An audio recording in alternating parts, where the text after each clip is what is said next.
Hello and welcome to an all-new Geek World Order video. Brandy here, and today we're continuing our look into the first season of X-Men 97, streaming on Disney+. And we are looking at the 6th episode of the season, Lifedeath Part 2. So, we kind of go through our opening intro. Storm does the previously on, which I figured we probably would, because I figured this was going to be the continuation of the Life-Death story, so definitely a very Storm focus, so not surprised she did the previously on here. Some new footage in the intro, some of the battles with the Shi'ar, kind of hinting at where we're going with this episode, which there is a second storyline through the episode, so we'll look at that. And Nightcrawler has a character card in the intro, so it looks like Nightcrawler will be part of the team at least through the season here. So cool, great, and definitely looking forward to seeing more of Nightcrawler here. But we open in outer space. There's spaceships shooting each other. We've got a battle, and we go in to learn that the Shi'ar forces are attacking Ronan of all people. Great Marvel intro there, and he's got his great 90s attire. Ronan, you'll know him more from his recent appearances in Guardians of the Galaxy, so great little nod there. But yeah, the battle is being led by the forces of Deathbird, who is the sister of Lilandra, and Gladiator and the other members of the Shi'ar. They're fighting, and they pretty much got Ronan dead to rights. But one of the other Shi'ar members comes in, and they are being summoned back to the homeworld.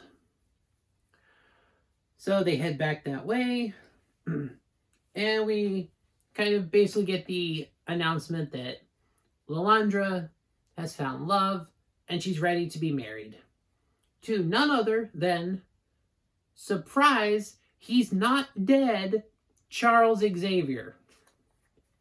And he's walking. So yeah, I'm not sure what's going on there, but for whatever reason, I mean, hey, maybe the Shi'ar have some advanced medical technology, maybe they've got some other technology that, however they did it, which, spoiler alert, he's in an exosuit. So yeah, thanks to an exosuit, Charles Xavier is able to walk.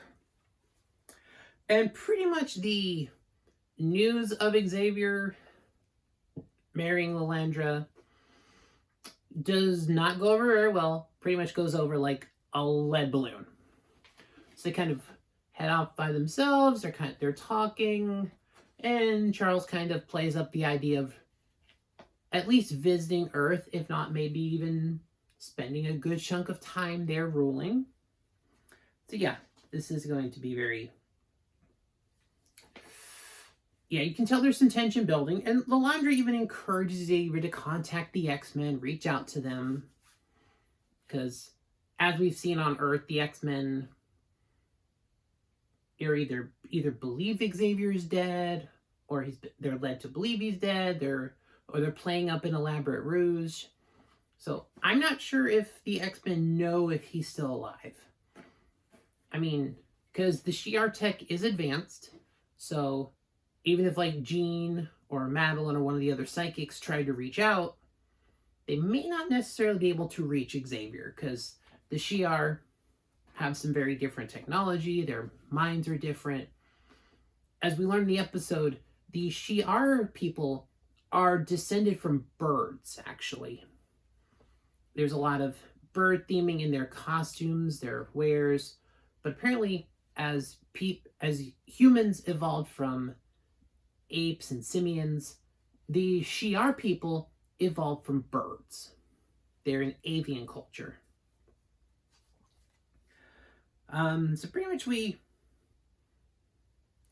head and then we switch over to our other focus of the story here. Storm and Forge in the house. So Storm is attending to Forge's injuries, and as we saw at the end of the previous Life-Death episode, Forge had been bitten on the shoulder by the creature calling itself the Adversary. And he seems to have some kind of, he's definitely got this big black mark on his shoulder, and poison is basically flowing through his body, making its way to his heart. So he doesn't, more than likely, doesn't have a lot of time to live. So the adversary drops in and berates Storm, kind of bringing up her insecurities, her fears, and really trying to get her to cave, because the adversary is a creature that feeds on fear, self-loathing, regret. This is what makes the adversary more powerful.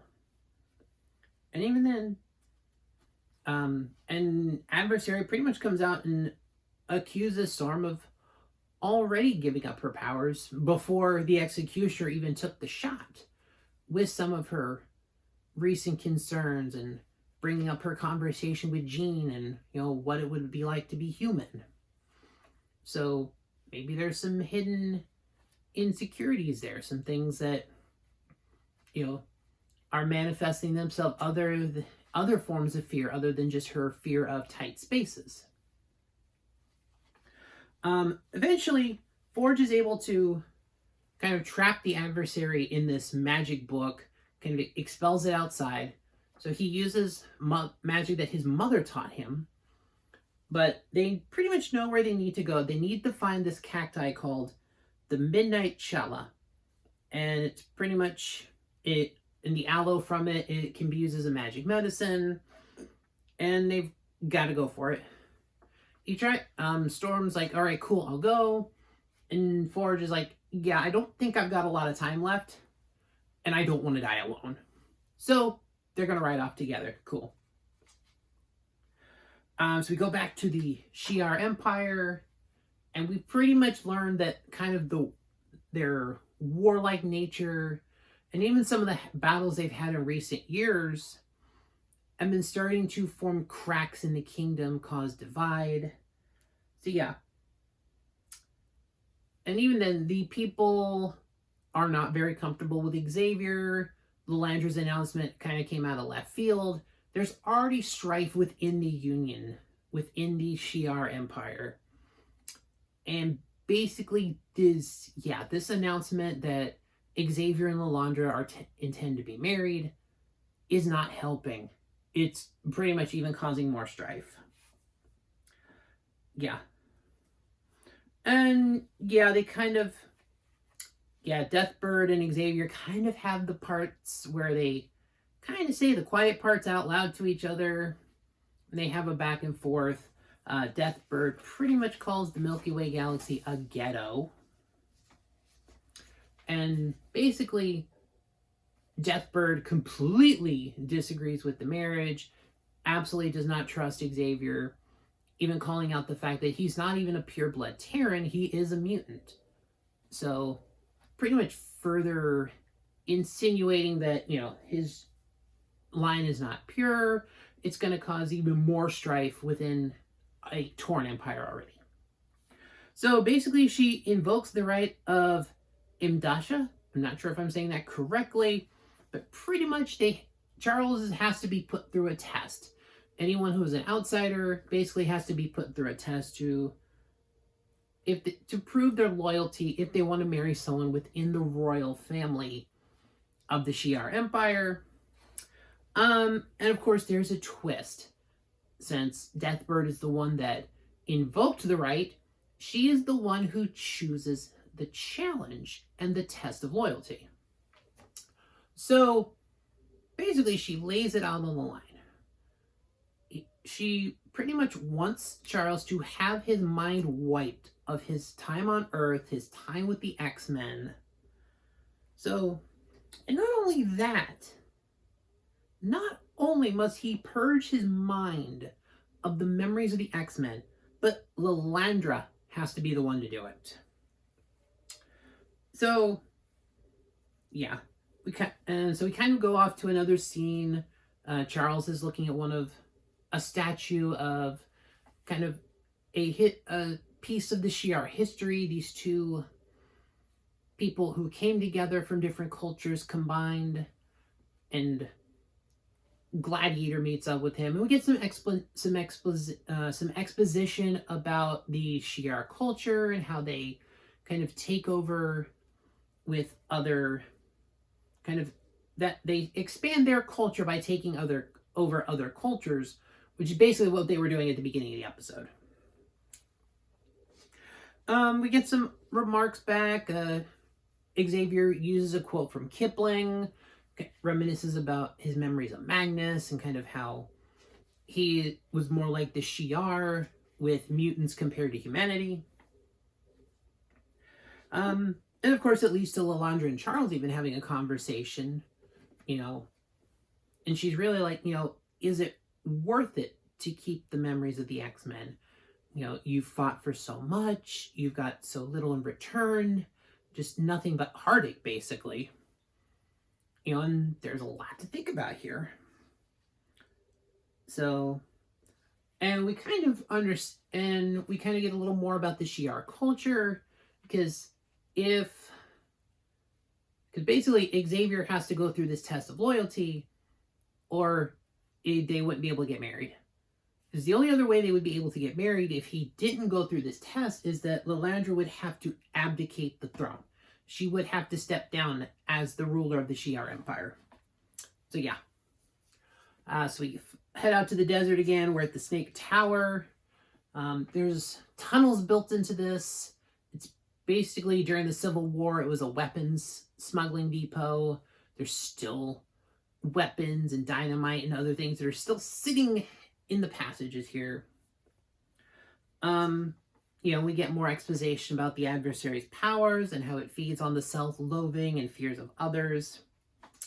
So they're here. Forge is laying on the ground. He's really looking weak at this point. So he doesn't really have a lot of time left.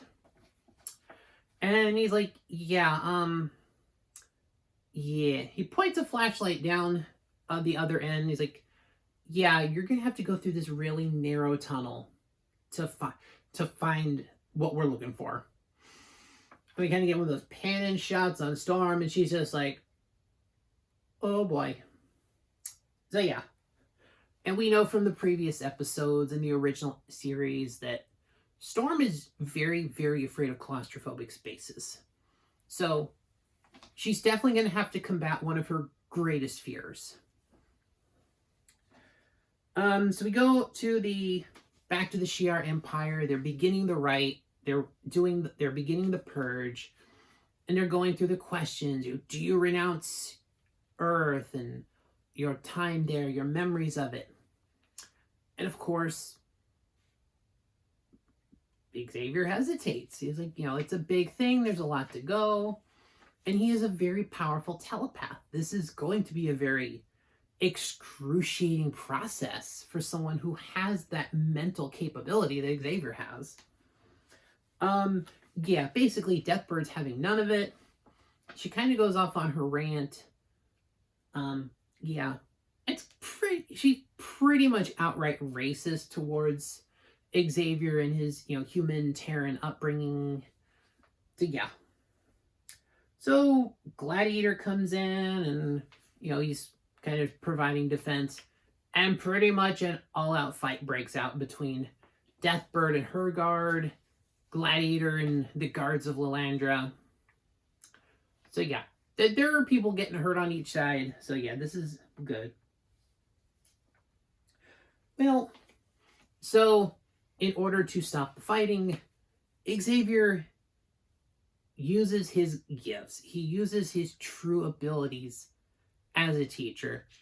So he brings up his psychic ability. He takes off his helmet, pulls the just uses his psychic abilities, and just whisks everybody off to the astral plane. There's a classroom set up. Gladiator starts to ask a question. He's like, class is now in session. Please raise your hand if you have a question. So, yeah. Charles is about to drop some knowledge on these people. Because, yeah. And he kind of realizes he hasn't been using his true gift as an educator. So, we're going to see Professor Xavier actually be a professor. Holy crap. So we head back over to Snake Tower. Storm is climbing. She's, hit the lengthwise, but now she's got to go up. So you can see her. She's, got her arms and legs spread out, kind of just crawling up. And she drops the flashlight. So not only in a confined space, we're in dark. The panic mode is setting in big time. And Storm's gotta really take that deep inner look. And of course the adversaries there urging her to give in to the fear and give up and, just give in. I'll let you have that existence you want. And then Storm realizes the weapon wasn't the only thing that took her powers. It was her fears, her insecurities, the lies and the fears that were taking away her powers as well. Well, Storm has this moment where she just remembers who the hell she is. And, the adversary is like, yes, let it rain, let it thunder, let your emotions pour. And Storm's like, yeah, let it. And just her powers surge through her. It's just, she's like, I am the thunder. And Storm, like, the concentration of the powers is so insane that it basically forms like a hurricane over her. You could, literally, they have to go to space just to show how insanely huge this weather configuration is over her. But yes, her powers are back. It shines through her. And she has an entire change of wardrobe. Her hair is completely longer than it was before.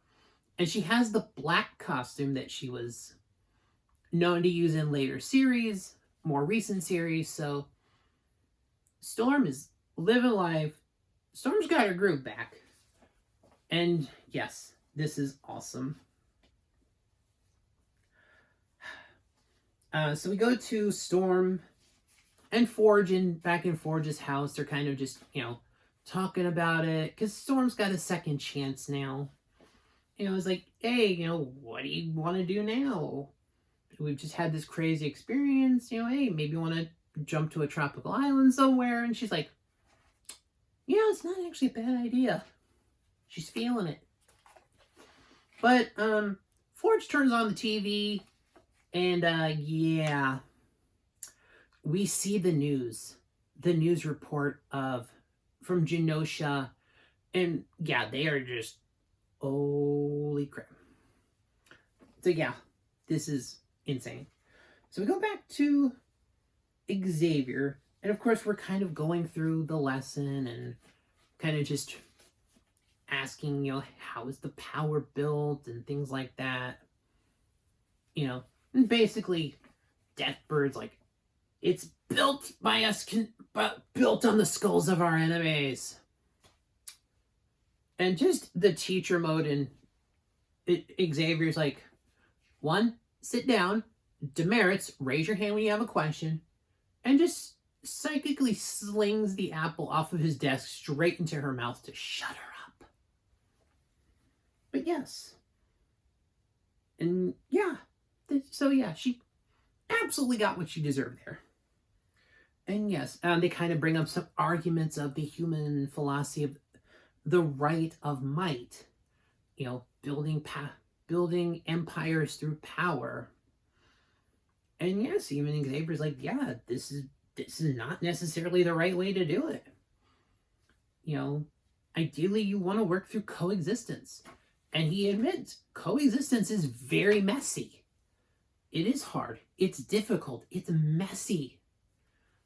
So yeah, but he does seem to be making some progress with them. They do seem to be coming to an accord and understanding, and some of these Shi'ar elders like, hey, we get what you're saying, but our people might not be on board with this. there may be resistance. They may not understand. They may see it as weakness, as we had seen it, weakness of not taking over through power. So, yes, very understandable confusion. But we really seemed that we were on the just close. But then everything changes. Xavier kind of gets the little the thing from his forehead, and he has a vision. He knows something's wrong because all of a sudden the people, like his classroom is just, they're all dead. They're skeletons.